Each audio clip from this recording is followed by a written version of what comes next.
Some Percy Jackson theories sound absolutely insane until you realize they actually fit the story better than what we're told.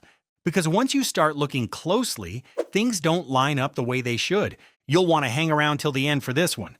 The gods are controlled by human belief. One of the most popular Percy Jackson theories is that the gods aren't actually in control. They're being shaped by human belief. In the series, it's confirmed that the gods follow the heart of the West. They began in Greece, shifted to Rome, and eventually moved to America, not because they chose to, but because that's where belief in them survived.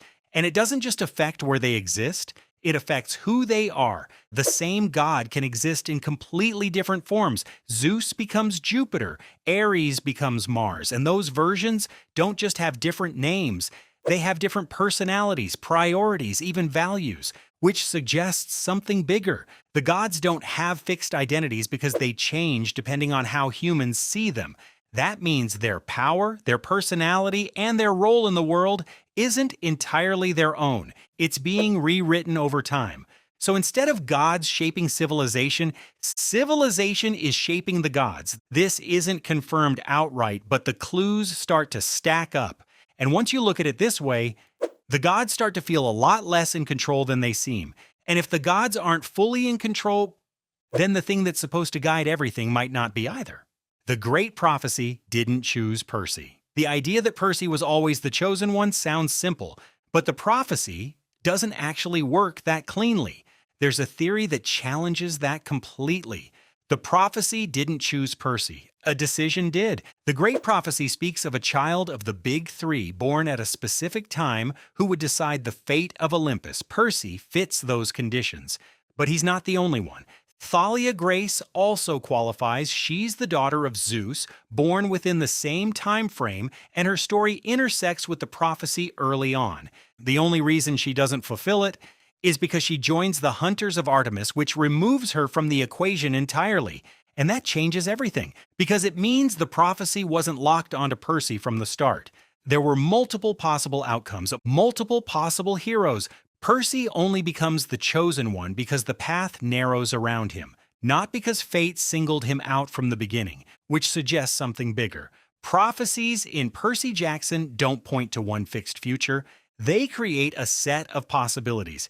And then the choices people make decide which one becomes real. So Percy wasn't necessarily destined to be the hero. He became the hero because everything else fell away.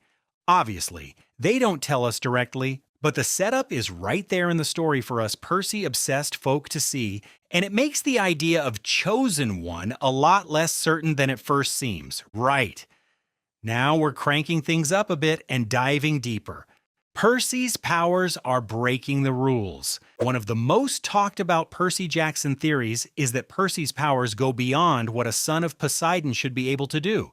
At first, his abilities make sense. Water control, breathing underwater, strength at sea. That's expected. But as the series goes on, his powers start crossing into places they shouldn't.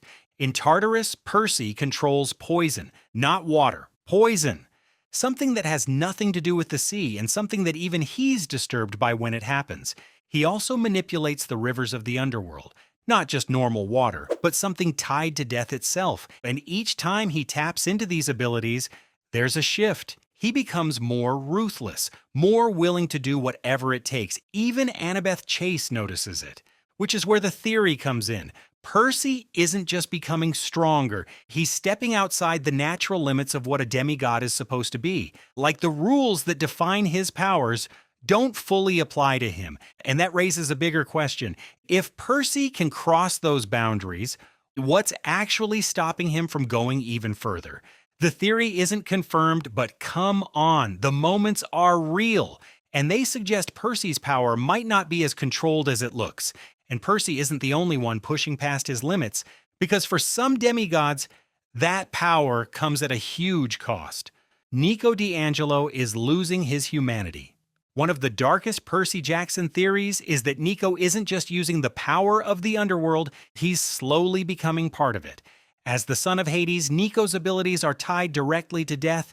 He can summon the dead, command spirits, travel through shadows, but every time he uses those powers, It takes something from him. Shadow travel leaves him physically drained, sometimes to the point of collapsing. At times, he's described as looking pale, almost ghost-like, and he spends more time with the dead than the living, which is where the theory comes in. Nico isn't just controlling the underworld, he's being pulled toward it. Like the more he uses his abilities, the less connected he becomes to the human world, and the more he starts to resemble the very things he commands. It's not something the story says outright, but the pattern is all too consistent for those of us watching carefully. Power, in Nico's case, doesn't just make him stronger, it slowly erodes who he is. And if that continues, there's a point where he might not come back from it at all. And if demigods are starting to change like this, then the system around them might not be as stable as it looks. The Greek and Roman gods shouldn't exist together. A very interesting Percy Jackson theory is that the Greek and Roman gods were never meant to coexist. In the series, they're explained as different aspects of the same being. Greek and Roman forms of the same god, shifting depending on culture. But the way they behave suggests something more unstable. The Greek and Roman versions don't just have different names, they have different personalities, priorities, even ways of thinking. Zeus and Jupiter don't lead the same way. Ares and Mars don't approach war the same way. And those differences don't just sit quietly in the background, they clash. Throughout Heroes of Olympus, that split causes confusion, conflict, and hesitation at the worst possible moments, which is where the theory comes in.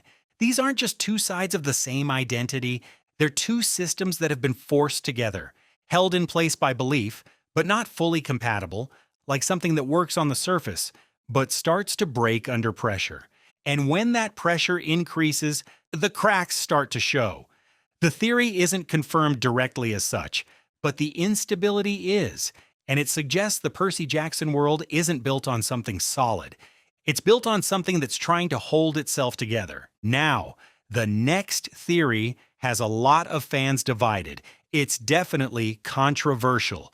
The Underworld is more powerful than Olympus. A deadly Percy Jackson theory is that Olympus isn't actually the most powerful force in the world. The Underworld is. On the surface, the Olympians seem like they rule everything. They control the sky, the sea, the earth. They make the decisions, they fight the wars, but there's one thing they don't control. What happens after death? That belongs entirely to the domain of Hades. Every mortal ends up there. Every hero, every monster, every demigod. Even the gods themselves can't ignore it. Because no matter how much power exists on Olympus, everything eventually leads to the underworld. And Hades doesn't compete for control the way the other gods do. He doesn't fight for the thrones. He doesn't try to expand his influence because he doesn't need to. His domain is inevitable, which is where the theory comes in. Olympus feels like power. But the underworld is certainty. It doesn't matter who wins the wars or who sits on the throne.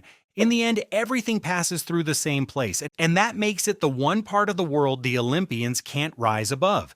Now, this is another one where it's not in plain sight, but the structure of the world supports it, and it suggests that the loudest power isn't always the strongest one. And if even the gods aren't at the top, then something else might be. Chaos never left. One of the biggest Percy Jackson ideas is that chaos was never truly gone. It's easy to forget about chaos, isn't it? It isn't like the gods. It doesn't appear, speak, or take sides. Of course, us real ones never forgot about chaos, right? But in mythology and in the Percy Jackson universe, it's the origin of everything. Before the gods, before the titans, before the big bad world itself, chaos existed. And unlike every other force in the series, it's never defeated, never overthrown, never replaced. It just exists, which is where this gets interesting. Chaos doesn't need to act, because everything that happens already comes from it. Every war, every prophecy, every rise and fall of power, all of it traces back to the same source, not as something controlling events, but as something everything else depends on. And that changes the scale completely, because it means the Olympians aren't at the top. They're just another layer in something much bigger. And once you look at it like that, Every conflict in the series starts to feel smaller than it did before, and if something bigger sits above the gods, then the balance of power inside their world might already be changing. Demigods are replacing the gods. A very subtle Percy Jackson idea is that demigods are doing more than just serving the gods. They're replacing them.